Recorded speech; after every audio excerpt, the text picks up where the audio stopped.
नमस्कार। Law of torts यानी अपकृत्य कानून की दुनिया में आपका स्वागत है।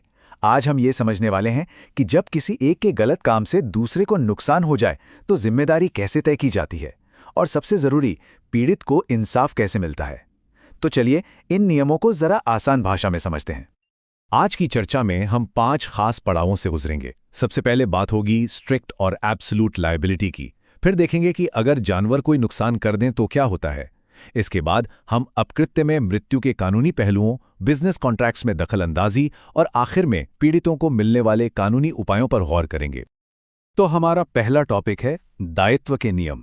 और ये कहानी बड़ी दिलचस्प है।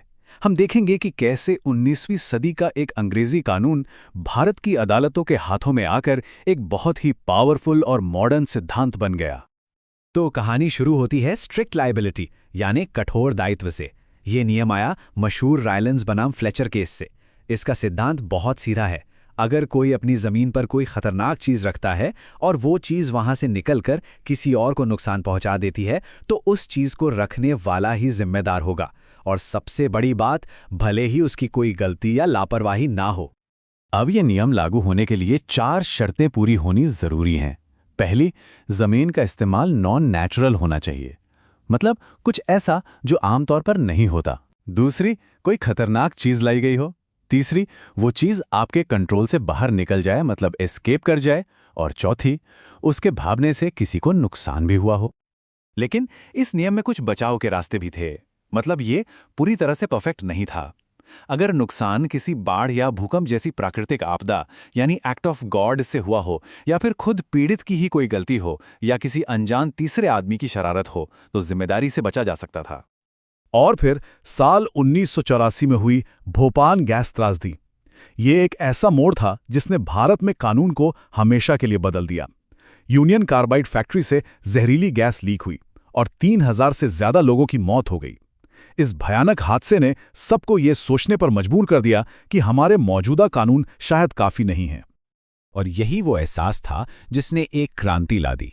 अदालतों ने माना कि रायलेंस बनाम फ्लेचर का ये पुराना नियम अपने सभी अपवादों के साथ आज की बड़ी बड़ी खतरनाक इंडस्ट्रीज के लिए बिल्कुल नाकाफी था।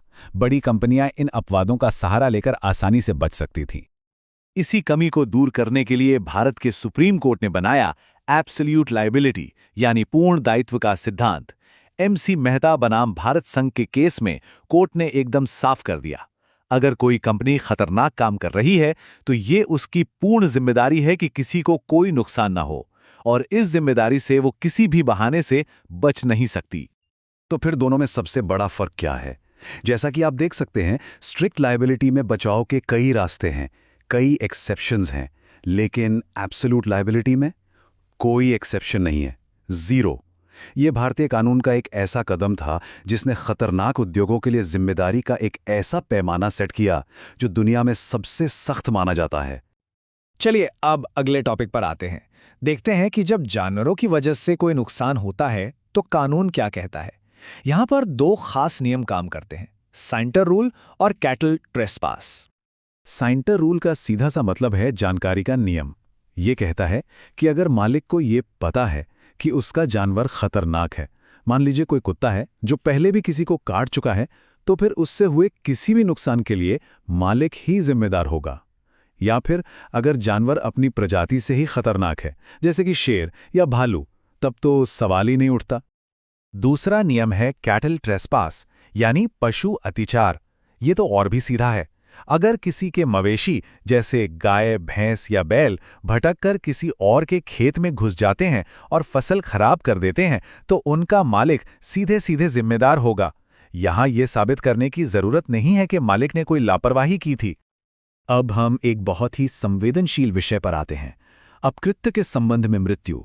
जब किसी के गलत काम की वजह से किसी की जान चली जाए तो कानून किस तरह से न्याय देता है? इसका जवाब हमें फेटल एक्सीडेंट्स एक्ट 1855 में मिलता है।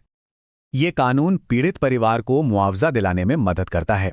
जो व्यक्ति गुजर गया, उसके कानूनी वारिस कई तरह के नुकसान के लिए केस कर सकते हैं, जैसे कि भविष्य में होने वाली कमाई का नुकसान, परिवार उन पर कितना निर्भर था, इलाज में कितना खर्चा आया और अंतिम संस्कार के खर्चे। कानून की कोशिश होती है कि परिवार को आर्थिक रूप से उस स्थिति में लाया जा सके जहां वो हादसे से पहले थे। देखिए, अपकृत्य कानून सिर्फ शारीरिक चोट या प्रॉपर्टी के नुकसान तक ही सीमित नहीं है, ये आपके व्यापारिक रिश्तों को भी बचाता है।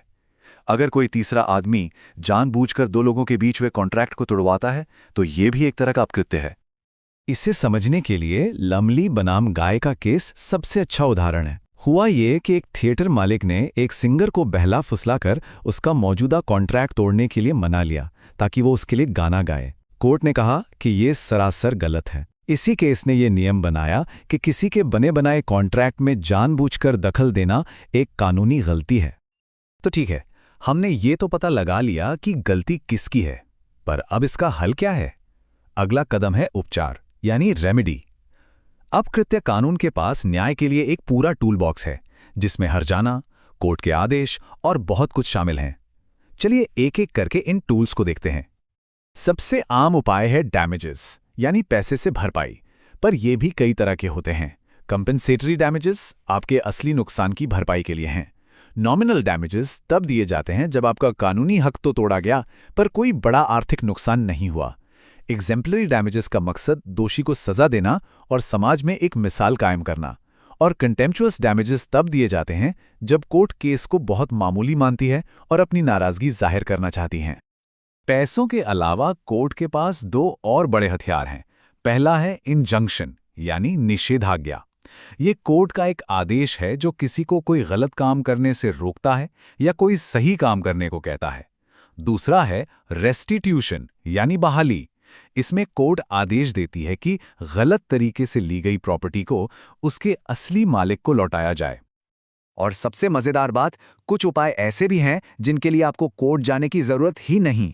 इन्हें कहते हैं एक्स्ट्रा जुडिशियल रेमेडीज या सेल्फ हेल्प, जैसे कि अपनी रक्षा के लिए सेल्फ डिफेंस का इस्तेमाल करना। अगर कोई आपकी जमीन पर कब्जा कर ले तो शांति से वापस उस पर चले जाना, या फिर पड़ोसी के पेड़ की वो टहनियां काट देना जो आपके घर में घुस रही हैं।